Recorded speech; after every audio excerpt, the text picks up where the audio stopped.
Right now, I'm going to be brutally honest with you guys because you need to hear this. So if you want to build wealth or acquire wealth, especially through investing, you're going to be required to take on a certain element of risk. It is virtually impossible to gain one in absence of the other. Now, it goes without saying that risk can be a bit difficult to quantify, which can lead it to be quite confusing for some. So in this video, I'm going to touch on a couple types of risk as well as give you a good foundation to understanding what kind of risk is feasible for you to take when it comes to investing. So when most people think about risk, they will generally lean towards thinking about how much the price or value of the investment will go up or down. So this is generally called the volatility. So to just break this down a little further, an investment where the price or value will increase and decrease by a significant amount on a frequent basis is generally described as being high in volatility. Whereas on the flip side, an investment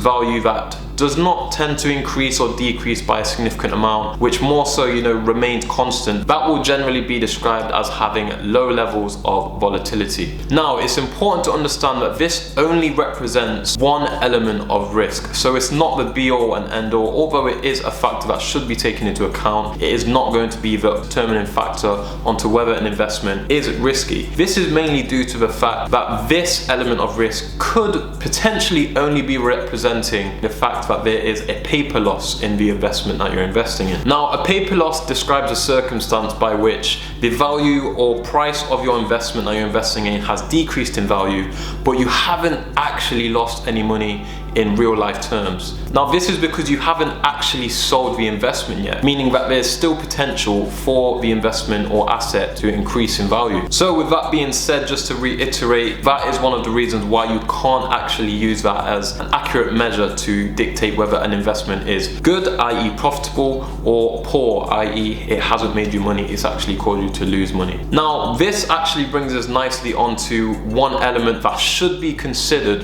when you are looking to invest in certain investment products, and that element is the time horizon. What this essentially does is it pretty much modulates the level of risk that you may be able to take on. This element is something that should be considered and assessed when you are taking on an investment. So I'm just going to give you a quick small example just to help you better understand how the time horizon can actually modulate the level of risk that you may be able to adopt when investing.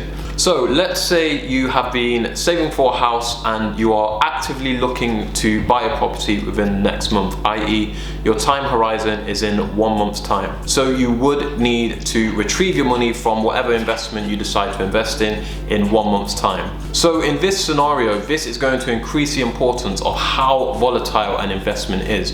This is because when it may come to that time where you do need to pull out that money, it may be more likely that the value will be reduced in that investment because of how volatile the stock is. On the flip side, if we take the same scenario but now you're waiting 3 years to buy the house and put down the deposit, that is going to give less weight to the volatility. This is essentially because it doesn't really matter what happens to the investment in between the start of your investment period and the end. The main thing is that at the end of the investment period, you are in a profit, ideally. So moving on, another way that other people can generally look at risk is the possibility of the institution that they are investing with being unable to fulfill their obligations to repay the investor's capital. This can be defined as default risk. Now, I know that a lot of people have a lot of faith in the banks, but if the 2008 financial crisis has taught us anything, it's that this risk should not be taken lightly, and it's a very real one. Essentially meaning that this risk should be considered and assessed before you decide to invest, especially when it comes to engaging in investments such as cash deposits, etc. Now, I'm going to give you 2 ways on how you can judge this level of risk, so how susceptible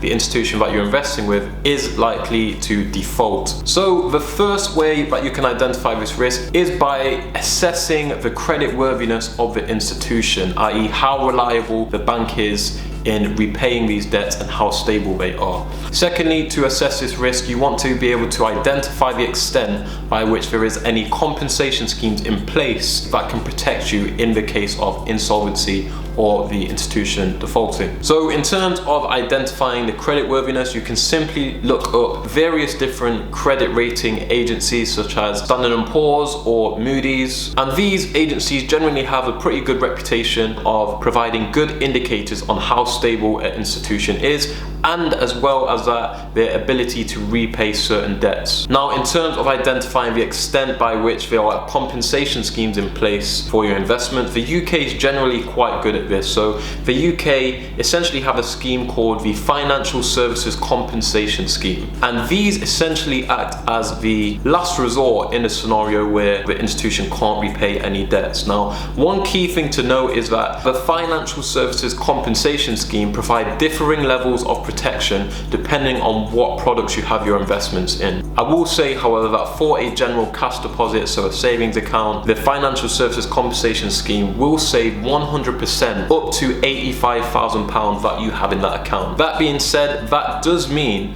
that anything above £85,000, if the institution was to become insolvent or default, it's not a 100% guarantee that that will be protected and that will be repaid back to you. Just a very important thing to take note of. So now that I've touched on a couple types of risk, I'm just going to dive in a little bit more on how to understand how much risk is feasible for you to take. So the key word there was you, essentially meaning that it's super, I can't stress this enough, super important that you are aware of certain elements when you're investing. Now, generally speaking, the components that would be a good foundation to be aware of fall underneath this term called a risk profile. Now, in ideal circumstances, before you even begin investing, you would either create this for yourself or you work with an expert in the financial services like a financial advisor who would create this for you. Now, what a risk profile does is that it will highlight your own attitude to risk and can help you understand the limit on the extent of the maximum loss likely according to different timescales. Also, this could highlight to you how the asset allocation could be split in terms of your diversification in your portfolio. So it's safe to say that risk profile does incorporate a lot of really good concepts that can help you understand how much risk you may want to take when it comes to investing. So some of the components that make up your risk profile are the understanding of the investment as well as the risk associated with it. So are you not familiar at all with the investment product? Do you not have a single clue? Or are you quite knowledgeable and clued up on the investment that you may be investing in? So have you been working in the industry? Have you been doing your own due diligence? Have you been speaking with advisors, etc.? Now, the second component of risk profile is your experience. So are you extremely new to investing and have you had no experience of investing your own money? Or are you a seasoned investor who has been investing for a long period of time? Now, this is very important because this does play into the psychology when it comes to your investments, and that is a very crucial factor.